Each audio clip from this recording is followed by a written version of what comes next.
Human Resource Information System. Definisi Human Resource Information System atau yang biasa disebut dengan Sistem Informasi Sumber Daya Manusia. Human Resource Information System adalah program aplikasi komputer yang mengorganisir tata kelola dan tata laksana manajemen sumber daya manusia di perusahaan guna mendukung proses pengambilan keputusan atau biasa disebut dengan Decision Support System dengan menyediakan berbagai informasi yang diperlukan. Karakteristik sistem informasi sumber daya manusia.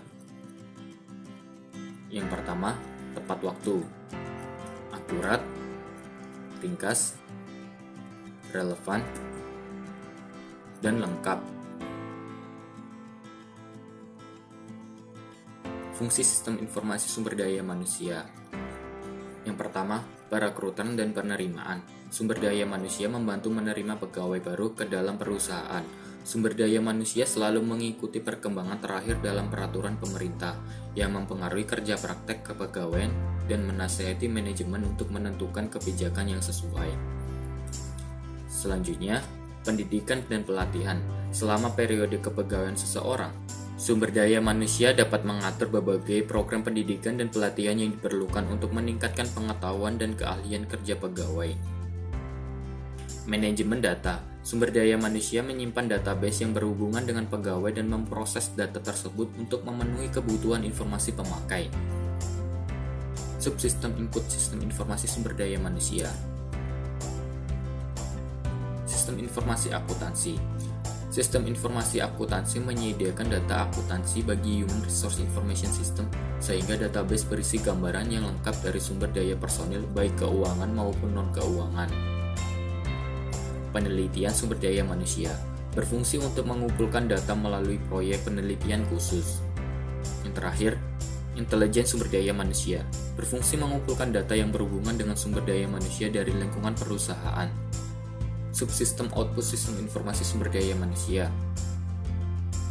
Subsistem perencanaan kerja merupakan informasi yang dibutuhkan oleh manajer atas untuk merencanakan kebutuhan tenaga kerja dalam jangka pendek dan jangka panjang.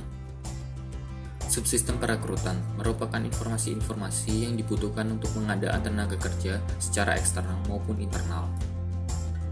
Subsistem manajemen angkatan kerja merupakan informasi-informasi yang dibutuhkan untuk mengelola sumber daya manusia di dalam organisasi.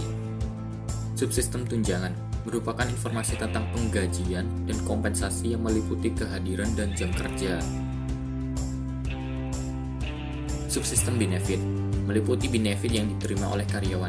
Benefit berbeda dengan kompensasi. Kompensasi lebih ke insentif yang dihubungkan dengan kinerja karyawan, sedangkan benefit lebih ke manfaat tambahan yang diterima karyawan seperti dana pensiun. Yang terakhir, subsistem pelapor lingkungan.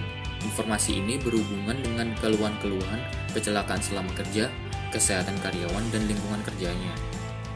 Data yang dibutuhkan dalam sistem informasi sumber daya manusia meliputi yang pertama, karyawan, akuntansi, yang terakhir, manajerial. Penggunaan sistem informasi sumber daya manusia dalam perusahaan meliputi manajer, karyawan, HRD. Dampak dari penerapan sistem informasi sumber daya manusia di dalam perusahaan memudahkan pendistribusian gaji, memonitor kerja karyawan, menyederhanakan proses rekrutmen, menghemat biaya operasional HRD.